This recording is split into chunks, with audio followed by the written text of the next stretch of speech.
नमस्कार दोस्तों, कालजयी कृतिया में आप सभी का स्वागत है। प्रस्तुत है मुंशी प्रेमचंद द्वारा लिखित उपन्यास गोदान का 7वां भाग। उपन्यास के पिछले भाग में आपने सुना कि जमींदार राय साहब के यहाँ शराब और कबाब धड़ल्ले से उड़ाए जा रहे थे। ओंकार नाथ, जो कि शुद्ध शाकाहारी थे, इन सबसे दूर अपने कमरे में आराम फरमा रहे थे। इधर मिस मालती ओंकार नाथ को महफिल में वापस लाने की शर्त लगा बैठी। क्या वो अपने मंसूबे में कामयाब हुई? जानने के लिए सुनिए गोदान का 7वां भाग। मिस मालती ने उनके मुंह की ओर जिज्ञासा की दृष्टि से देखकर दृढ़ता से कहा, आपका संदेह निराधार है मेहता महोदय। क्या आप समझते हैं कि राष्ट्र की एकता का ऐसा अनन्य उपासक, ऐसा उदार चेता पुरुष, ऐसा रसिक कवि इस निरर्थक और लज्जाजनक भेद को मान्य समझेगा? ऐसी शंका करना उसके राष्ट्रीयता का अपमान करना है। ओंकार नाथ का मुखमंडल प्रदीप्त हो गया। प्रसन्नता और संतोष की आभा झलक पड़ी। मालती ने उसी स्वर में कहा, और इससे भी अधिक उनकी पुरुष भावना का। एक रमणी के हाथों से शराब का प्याला पाकर वह कौन भद्र पुरुष होगा जो इनकार कर दे? यह तो नारी जाति का अपमान होगा, उस नारी जाति का जिसके नयन बाणों से अपने हृदय को बिंधवाने की लालसा पुरुष मात्र में होती है, जिसकी अदाओं पर मर मिटने के लिए बड़े बड़े महीप ललायित रहते हैं। लाइए बोतल और प्याले और दौड़ चलने दीजिए। इस महान अवसर पर किसी तरह की शंका, किसी तरह की आपत्ति राष्ट्रद्रोह से कम नहीं। पहले हम अपने सभापति की सेहत का जाम पिएंगे। बर्फ, शराब और सोडा पहले ही से तैयार था। मालती ने ओंकार नाथ को अपने हाथों से लाल विष से भरा हुआ ग्लास दिया और उन्हें कुछ ऐसी जादू भरी चितवन से देखा कि उनकी सारी निष्ठा, सारी वर्ण श्रेष्ठता काफुर हो गई। मन ने कहा, सारा आचार विचार परिस्थितियों के अधीन है। आज तुम दरिद्र हो, किसी मोटर कार को धूल उड़ाते देखते हो तो ऐसा बिगड़ते हो कि उसे पत्थरों से चूर चूर कर दो। लेकिन क्या तुम्हारे मन में कार की लालसा नहीं है? परिस्थिति ही विधि है और कुछ नहीं। बाप दादों ने नहीं पी थी, न पी हो। उन्हें ऐसा अवसर ही कब मिला था? उनकी जीविका पोथी पत्रों पर थी। शराब लाते कहाँ से और पीते भी तो जाते कहाँ? फिर वह तो रेलगाड़ी पर भी न चढ़ते थे, कल का पानी न पीते थे, अंग्रेजी पढ़ना पाप समझते थे। समय कितना बदल गया है। समय के साथ अगर नहीं चल सकते तो वह तुम्हें पीछे छोड़कर आगे चला जाएगा। ऐसी महिला के कोमल हाथों से वैश्य मिले तो शिरोधार्य करना चाहिए। जिस सौभाग्य के लिए बड़े बड़े राजे तरसते हैं, वह आज उनके सामने खड़ा है। क्या वह उसे ठुकरा सकते हैं? उन्होंने ग्लास ले लिया और सिर झुकाकर अपनी कृतज्ञता दिखाते हुए एक ही सांस में पी गए और तब लोगों को गर्व भरी आंखों से देखा, मानो कह रहे हों, अब तो आपको मुझ पर विश्वास आया। क्या समझते हैं मैं निरा पोंगा पंडित हूँ? अब तो मुझे दम्भी और पाखंडी कहने का साहस नहीं कर सकते। हॉल में ऐसा शोरगुल मचा कि कुछ न पूछो, जैसे पिटारे में बंद कह कहे निकल पड़े हों। वाह देवी जी, क्या कहना है। कमाल है मिस मालती, कमाल है। तोड़ दिया, नमक का कानून तोड़ दिया, धर्म का किला तोड़ दिया, नेम का घड़ा फोड़ दिया। ओंकार नाथ के कंठ के नीचे शराब का पहुंचना था कि उनकी रसिकता वाचाल हो गई। मुस्करा कर बोले, मैंने अपने धर्म की थाती मिस मालती के कोमल हाथों में सौंप दी और मुझे विश्वास है वह उसकी यथोचित रक्षा करेंगी। उनके चरण कमलों के इस प्रसाद पर मैं ऐसे 1000 धर्मों को न्योछावर कर सकता हूँ। कहकहों से हॉल गूंज उठा। संपादक जी का चेहरा फूल उठा, आंखें झुकी पड़ती थीं। दूसरा ग्लास भर कर बोले, यह मिस मालती की सेहत का जाम है, आप लोग पिएं और उन्हें आशीर्वाद दें।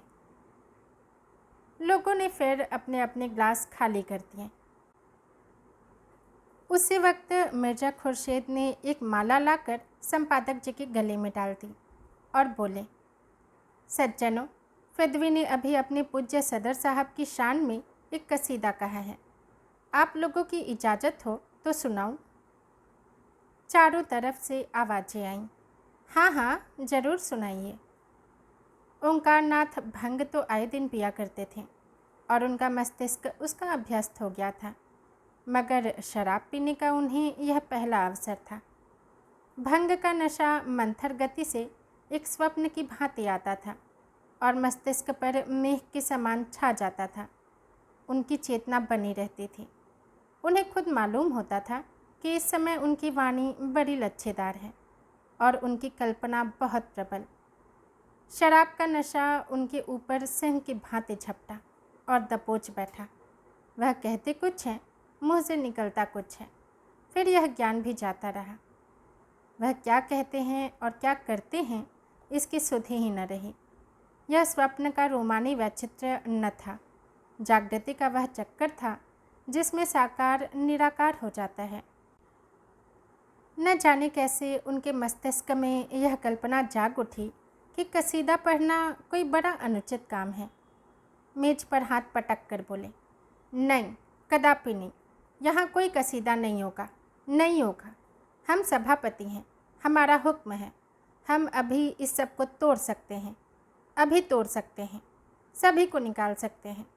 कोई हमारा कुछ नहीं कर सकता। हम सभापति हैं, कोई दूसरा सभापति नहीं है।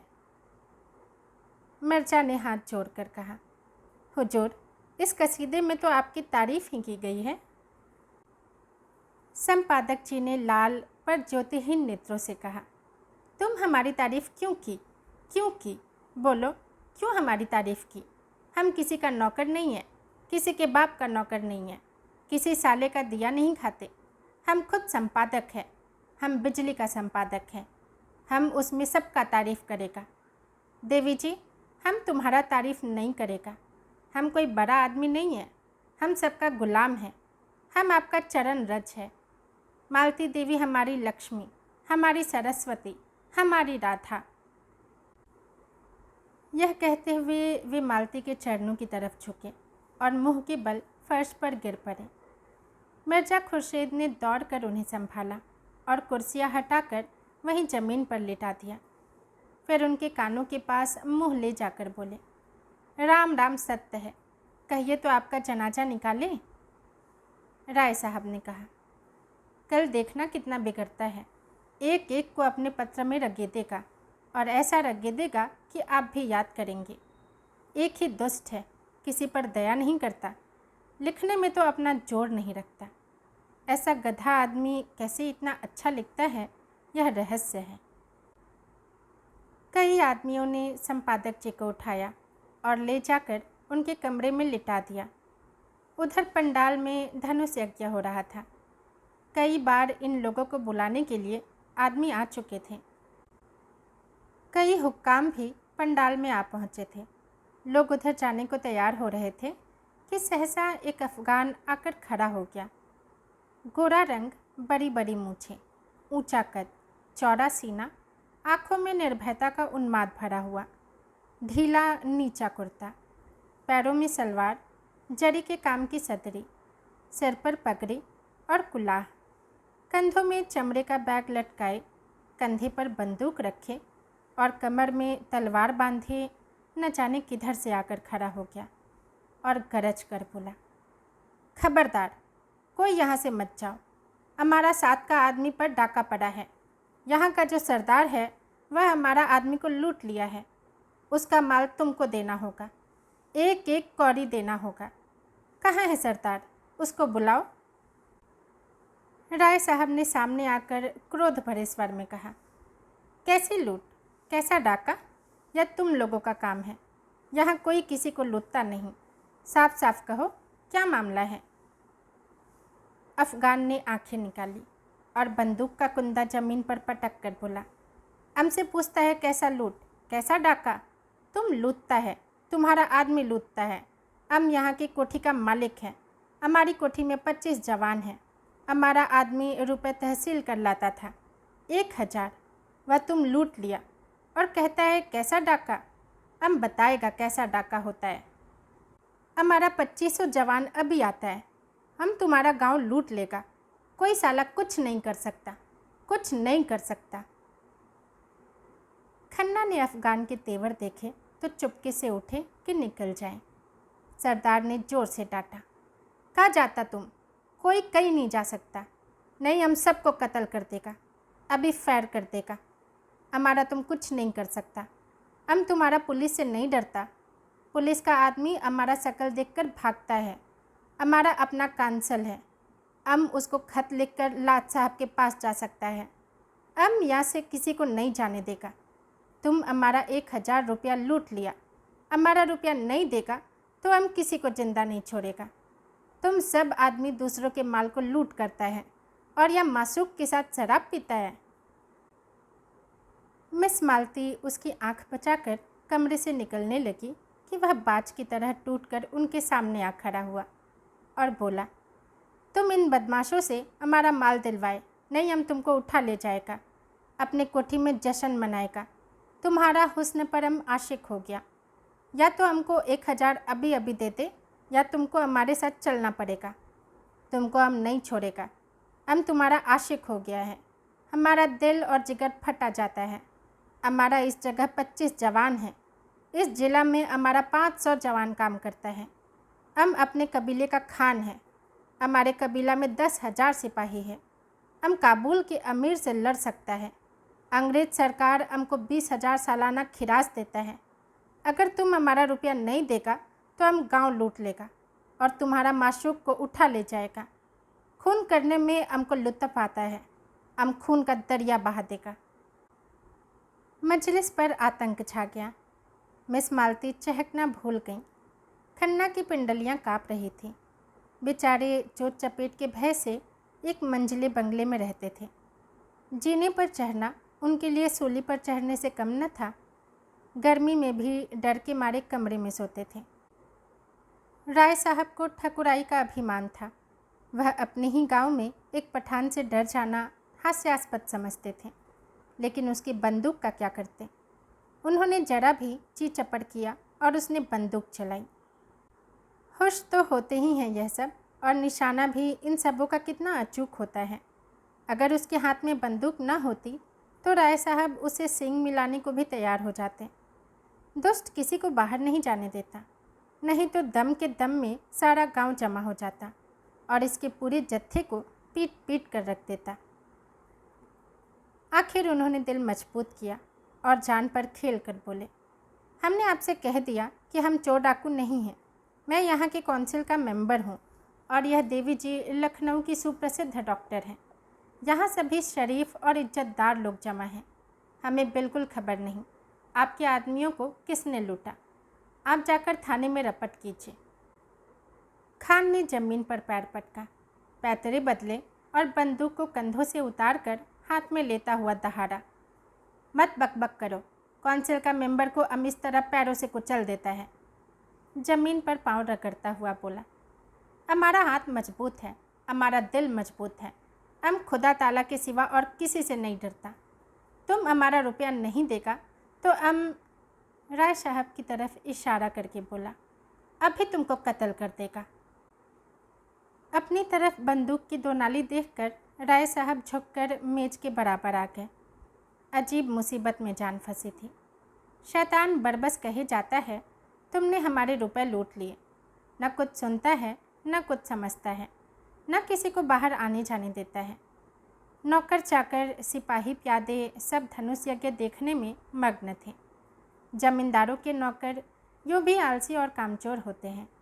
जब तक 10 दफ़े न पुकारा जाता बोलते ही नहीं, और इस वक्त तो वे एक शुभ काम में लगे हुए थे। धनुष यज्ञ उनके लिए केवल तमाशा नहीं, भगवान की लीला थी। अगर एक आदमी भी इधर आ जाता तो सिपाहियों को खबर हो जाती और दम भर में खान का सारा खानपन निकल जाता। दाढ़ी के एक एक बाल नुच जाते। कितना गुस्सेवर है, होते भी तो जल्लाद हैं। न मरने का गम, न जीने की खुशी। मिर्ज़ा साहब से अंग्रेजी में बोले, अब क्या करना चाहिए? मिर्ज़ा साहब ने चकित नेत्रों से देखा। क्या बताऊं, कुछ अक्ल काम नहीं करती। मैं आज अपना पिस्तौल घर पर ही छोड़ आया, नहीं तो मज़ा चखा देता। खन्ना रोना मुंह बनाकर बोले, कुछ रुपए देकर किसी तरह इस बला को टालिए। राय साहब ने मालती की ओर देखा।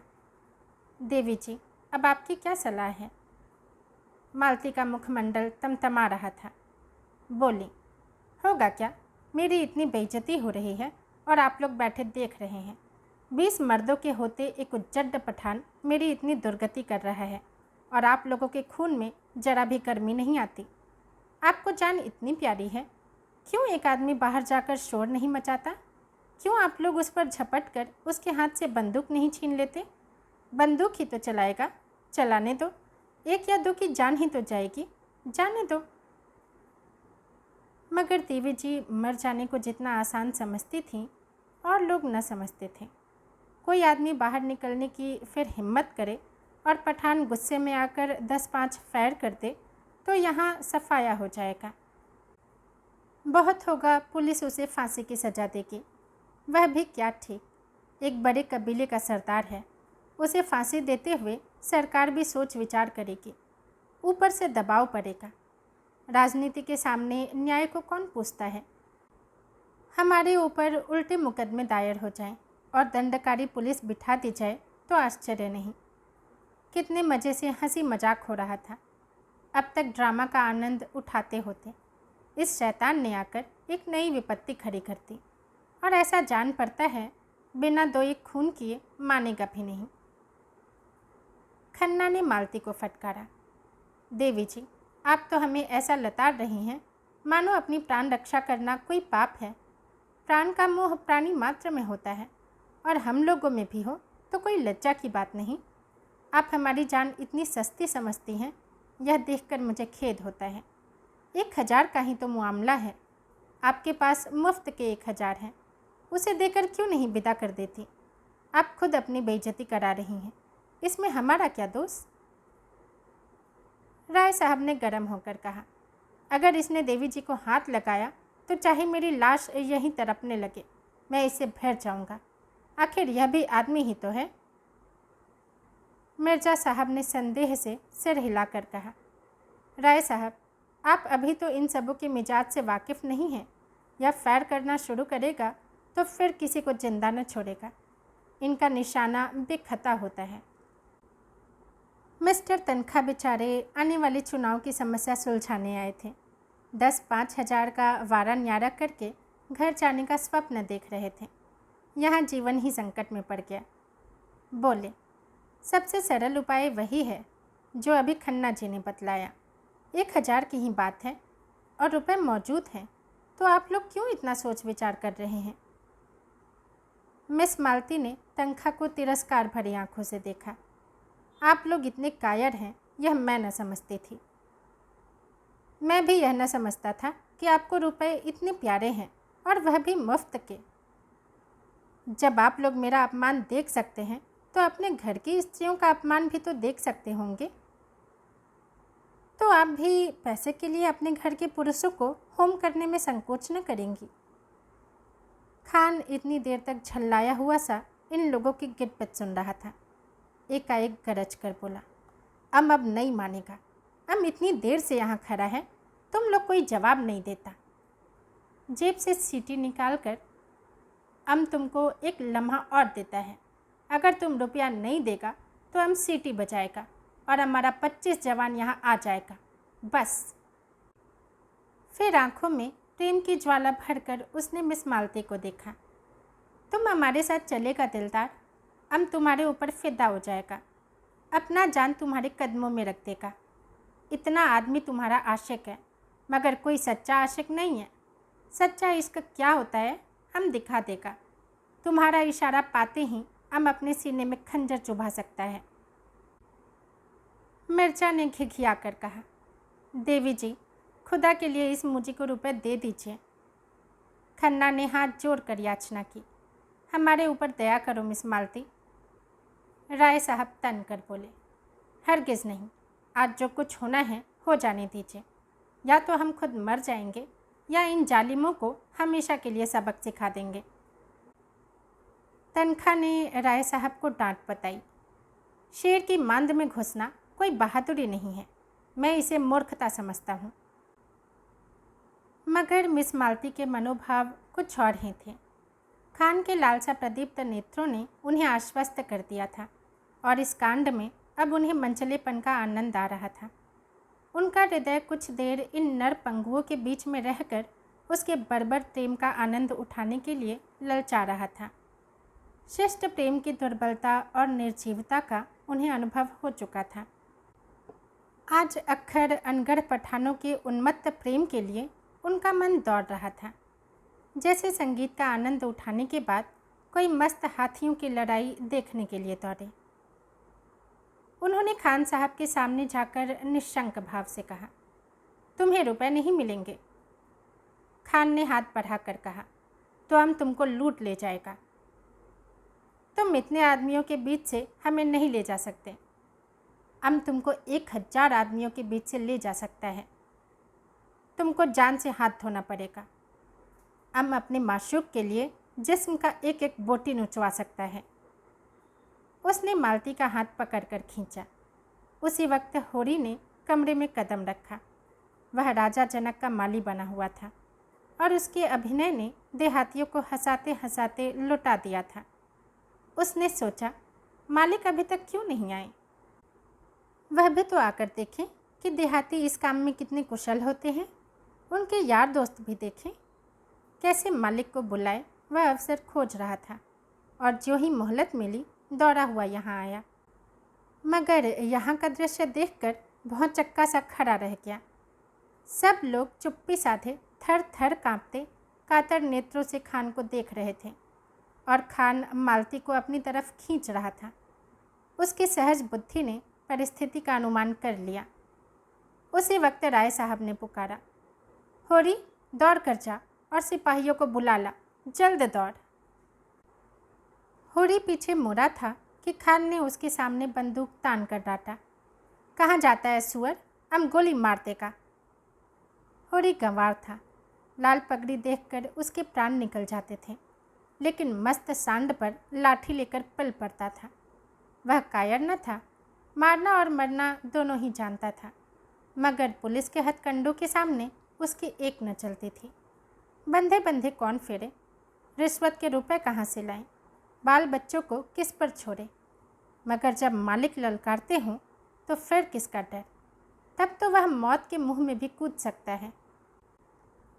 उसने झपट कर खान की कमर पकड़ी और ऐसा अरंगा मारा कि खान चारों खाने चित्त जमीन पर आ रहा और लगा पस्तों में गालियां देने। होरी उसकी छाती पर चढ़ बैठा और जोर से दाढ़ी पकड़कर खींची। दाढ़ी उसके हाथ में आ गई। खान ने तुरंत अपनी कुलाह उतार फेंकी और जोर मारकर खड़ा हो गया। अरे, यह तो मिस्टर मेहता है, वाह! लोगों ने चारों तरफ से मेहता को घेर लिया। कोई उनके गले लगता, कोई उनकी पीठ पर धपकिया देता था और मिस्टर मेहता के चेहरे पर हंसी न थी न गर्व। चुपचाप खड़े थे, मानो कुछ हुआ ही नहीं। मालती ने नकली रोज से कहा, आपने यह बहरूपपन कहाँ सीखा? मेरा दिल अभी तक धर धर कर रहा है। मेहता ने मुस्कराते हुए कहा, जरा इन भले आदमियों की जवामर्दी की परीक्षा ले रहा था। जो गुस्ताखी हुई हो उसे क्षमा कीजिएगा। दोस्तों, उपन्यास का 7वां भाग यहीं समाप्त होता है। यदि पसंद आया हो तो लाइक करें, कमेंट करें और चैनल को सब्सक्राइब भी ज़रूर करें। धन्यवाद।